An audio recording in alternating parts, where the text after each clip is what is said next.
你聽緊嘅係1月26號星期一嘅藝壇快訊。今日節目度嘉賓主持曲飛想同你介紹一個舞台製作啊。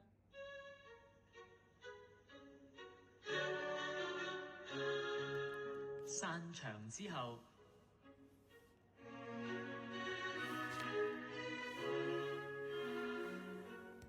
我經常喺節目成日都同聽眾講，一個藝術家咧係有兩個元素係最緊要嘅，就係想法同埋技法。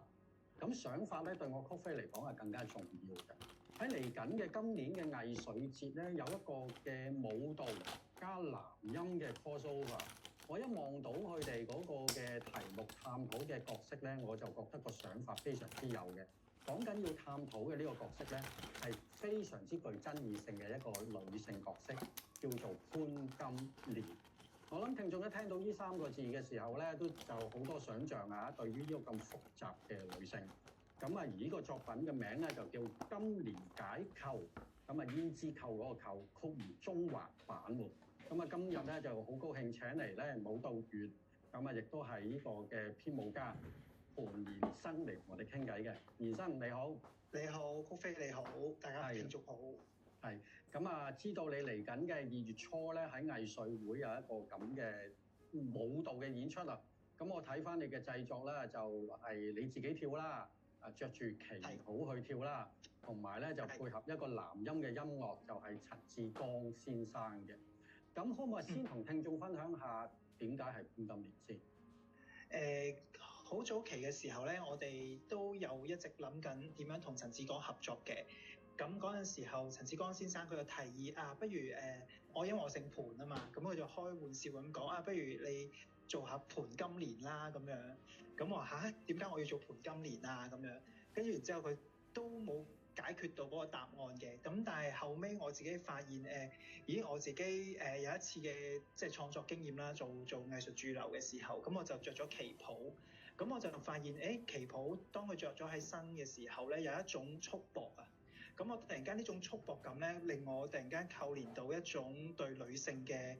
類似憐憫啦，或者我去思考個女性嘅身體點樣被束縛嘅一個經驗。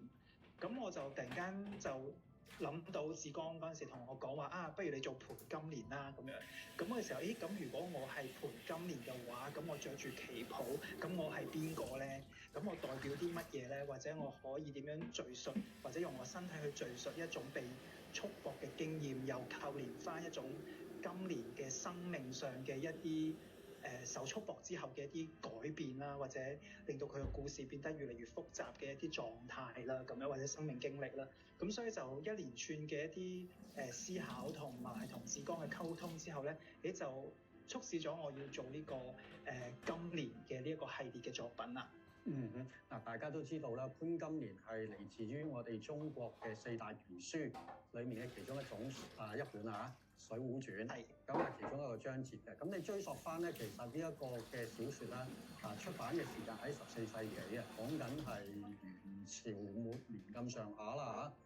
嚇。咁其實跨度係好大嘅，即係呢啲咁經典嘅一啲嘅故事嘅角色。嗱，雖然佢真係有原著嘅角色人物，有後人承接翻，即係你睇翻歷史嘅話咧，就真係借佢哋嗰個後人嘅一個角色嘅原型去寫嘅。不過我想問嘅一樣嘢係，潘金蓮代表住某一種嘅女性嘅喺封建社會裡面生存嘅狀態。你可唔可以身為舞者同埋一個藝術家，你點樣好簡單同觀眾講下，你點睇潘金蓮呢個人？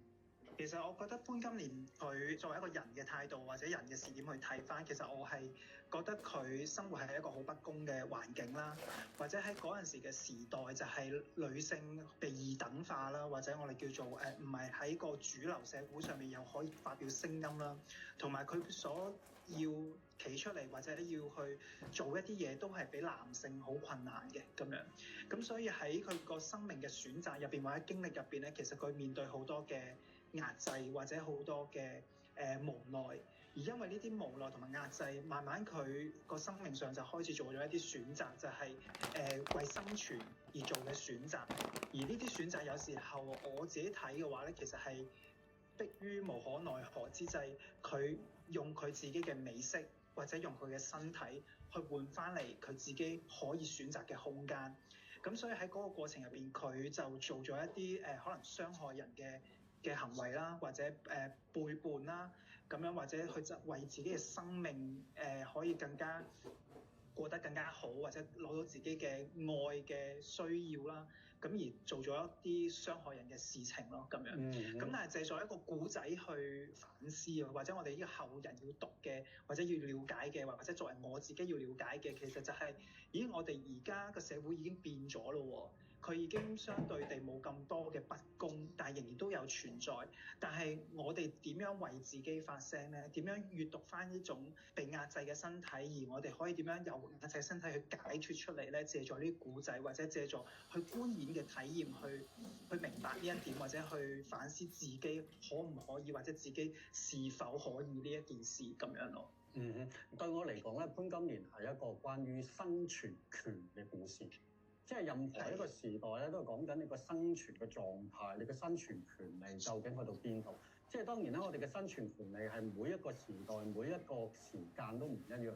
咁但係我哋嗰個生存權嘅存在感一定會有嘅。嗱，講翻咧，你剛才講就話喺翻個劇場嗰度呈現，今次咧就係小劇場。我覺得呢啲作品喺小劇場度即係發表咧，係非常之具有感染力嘅。咁可唔可以同聽眾分享下今次你嘅舞台美學點樣處理，同埋點樣融合呢個男音嘅音樂啊？尤其是今次男音咧，見到好着重嘅係一個嘅叫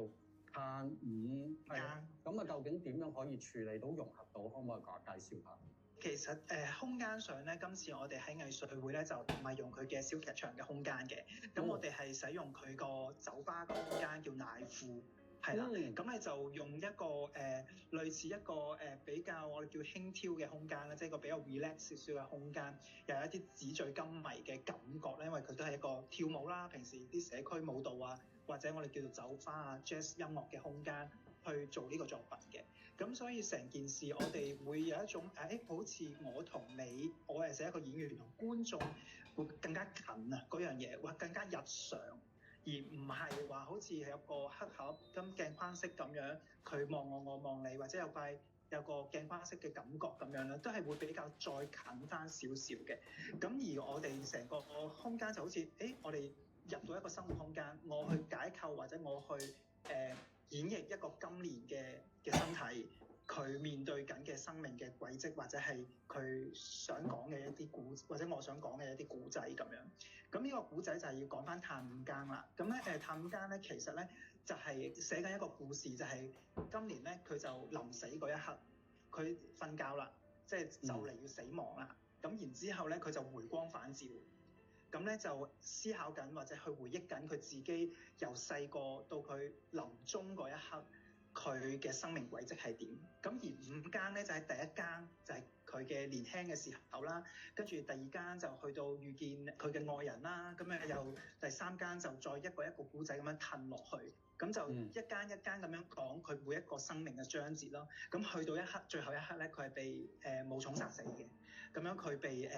解腹啦，跟住然之後劏晒啲五臟出嚟啦，跟住。然之後一種咁嘅一個經驗啦，或者一個叫做咁嘅回憶啦。咁但係就係喺佢臨死最後一啖氣嘅時候，佢睇翻呢啲人生嘅經歷嘅時候，佢嘅一啲反思咯咁樣。但係呢個所謂佢嘅反思，亦都係我一個編舞或者一個男性嘅身體思考緊或者經歷緊呢樣嘢嘅時候，我自己對呢個過程嘅一個反思咁樣咯。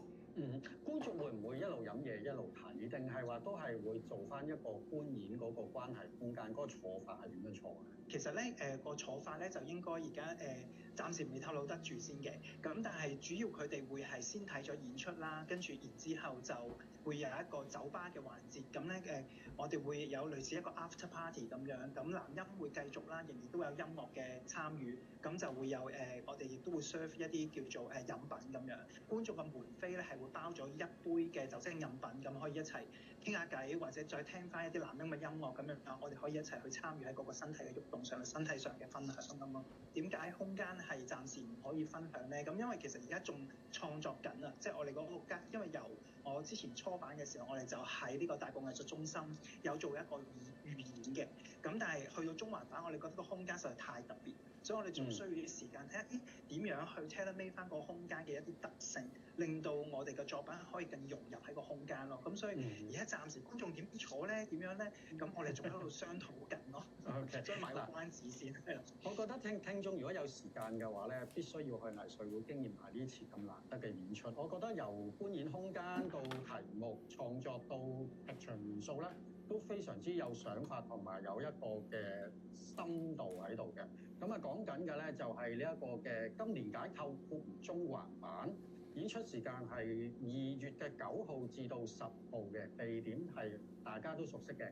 中環藝術會。咁啊今日好多謝編舞盤延伸嚟同我哋傾偈嘅，有機會我再邀請你講其他嘅製作啦，謝謝你，拜拜。謝謝你，拜拜。